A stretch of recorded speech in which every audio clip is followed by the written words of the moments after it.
Diébedo Francis Kéré, architecte né au Burkina Faso, est devenu le premier Africain à remporter le prestigieux prix Pritzker, souvent considéré comme le prix Nobel de l'architecture. Son œuvre très estimée, qui comprend des structures permanentes et temporaires, a été érigée dans son pays natal, mais aussi en Afrique, en Europe et aux États-Unis. Monsieur Kéré, 56 ans, était ravi de recevoir ce qui est considéré comme le prix le plus prestigieux de l'architecture, se décrivant comme l'homme le plus heureux de la planète.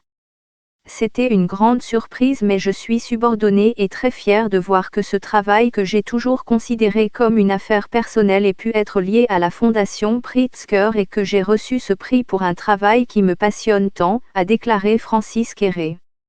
L'architecte, éducateur et activiste social a reçu cette distinction grâce à son engagement pour la justice sociale et à l'utilisation intelligente de matériaux locaux pour s'adapter et répondre au climat naturel. Il travaille dans des pays marginalisés, où les contraintes et les difficultés sont nombreuses et où l'architecture et les infrastructures sont absentes, ont expliqué les organisateurs du prix Pritzker dans un communiqué.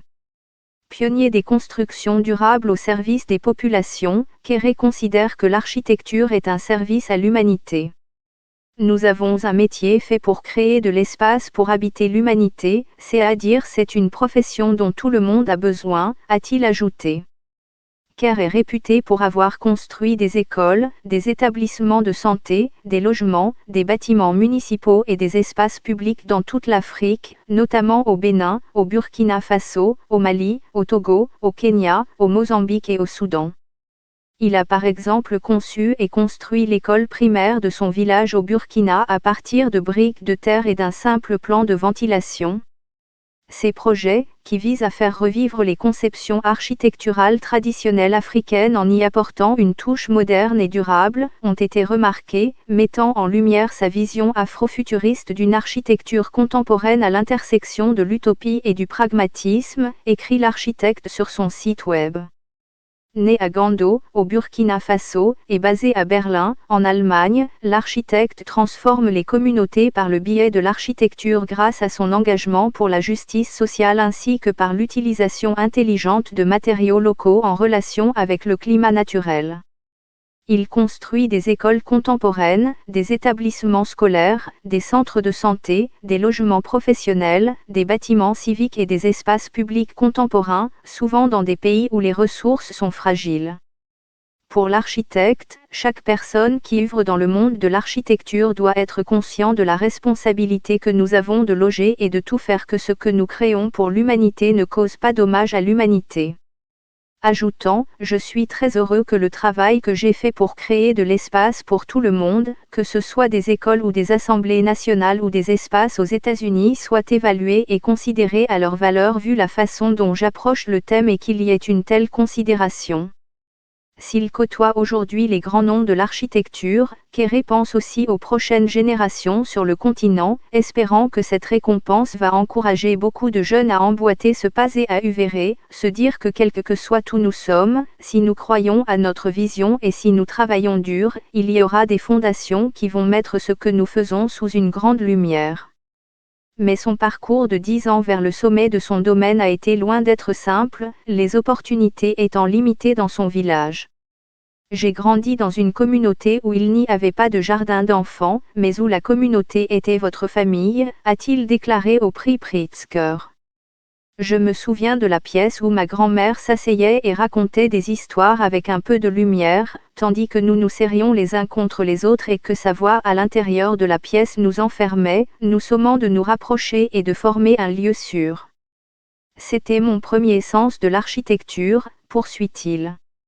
À l'âge de 7 ans, Monsieur Kéré s'est retrouvé entassé dans une salle de classe extrêmement chaude avec plus de 100 autres élèves. Premier enfant de sa communauté à être allé à l'école, cette expérience de la médiocrité des bâtiments a été sa première source d'inspiration pour améliorer la vie éducative des enfants du Burkina Faso, grâce à l'architecture. Parmi ses réalisations phares, figure l'école primaire de Gando, la première œuvre bâtie de l'architecte dans le village burkinabé où il est né et où il a mené d'autres projets. Pour les organisateurs du prix Pritzker, cette école magnifie la vision de Kéré qui consiste à construire une source avec et pour une communauté afin de répondre à un besoin essentiel et de corriger les inégalités sociales.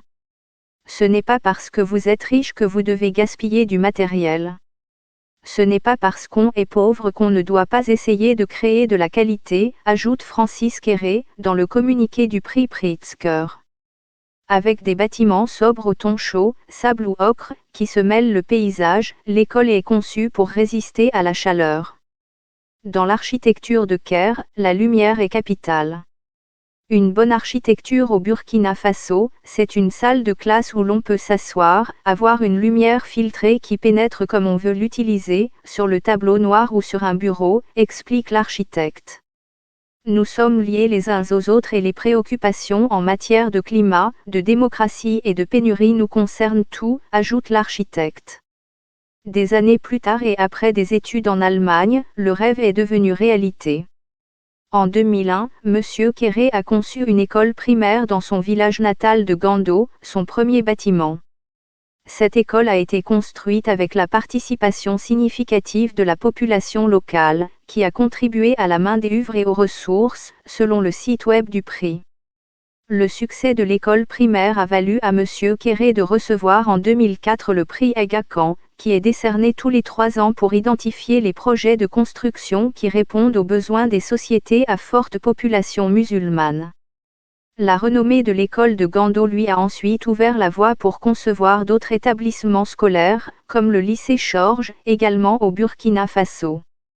L'un des signes distinctifs de l'œuvre de M. Kéré est son utilisation de la lumière, ce que les animateurs du prix Pritzker ont noté dans leur annonce, une expression poétique de la lumière est cohérente dans toutes les œuvres de Kéré. Les rayons du soleil filtrent dans les bâtiments, les cours et les espaces intermédiaires, surmontant les dures conditions de midi pour offrir des lieux de sérénité ou de rassemblement. Au Burkina Faso, la nouvelle a ravi de nombreuses personnes. Dans le monde de l'architecture ou non, sur le continent ou ailleurs sur les réseaux sociaux, les félicitations se multiplient. Edwige Compaoré, professeur à Opéra Village, un projet utopique conçu en collaboration entre Kéré et le regretté Christophe Schlingensieff, se dit fier de cette récompense. Je suis très fier, tous nos collègues, les élèves aussi sont très fiers de lui parce que l'école c'est une belle architecture et on a toutes les conditions pour bien étudier, surtout les élèves, il y a de l'ombre, ils ont à manger.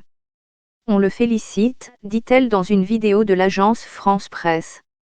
De son côté, Motandi Woba, administrateur du village Opéra, souligne la simplicité et l'efficacité des matériaux utilisés par l'architecte. Sa particularité c'est qu'il part du matériau le plus simple, qu'on a couramment, moi je viens d'un village, je suis enfant de village comme lui.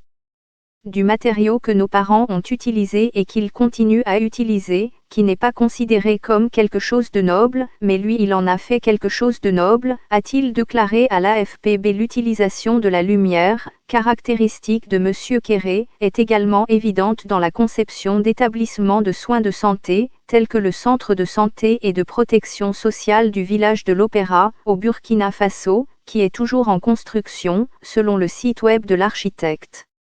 Au-delà de ses réalisations au Burkina Faso, l'architecte primé a également conçu des structures permanentes et temporaires à travers l'Europe et les États-Unis, comme le pavillon Serpentine de Londres en 2017. Kéré est devenu le premier architecte africain à concevoir le pavillon Serpentine à Hyde Park, une mission prestigieuse confiée chaque année à un architecte de renommée mondiale. Il s'est inspiré des arbres de son village natal de Gando, avec des structures qui cherchent à connecter les visiteurs avec la nature environnante, selon le site web de la Serpentine. Monsieur Kéré a également réalisé des designs pour le célèbre festival Coachella Valley Music and Art, qui se déroule chaque année en Californie et attire des célébrités et des grands noms de l'industrie du divertissement, avec notamment Billie Eilish, Swedish House Mafia et Kanye West qui se produiront cette année. Le projet de M. Kéré pour le festival de 2019 a été baptisé Sarbale KE, ce qui signifie maison de la célébration. Il s'est inspiré de l'arbre baobab, dont l'écorce intérieure est creuse, pour créer cette structure. Les travaux architecturaux en cours de M. Kéré comprennent des bâtiments parlementaires au Burkina Faso et au Bénin. La conception de l'Assemblée nationale du Burkina Faso à Ouagadougou est l'un des projets les plus importants et les plus ambitieux de l'architecte. Après la destruction de l'ancienne structure après le soulèvement burkinabé de 2014, l'architecte a conçu un bâtiment pyramidal en escalier et en treillis, abritant une salle d'assemblée de 127 personnes sur le site de l'ancien édifice détruit.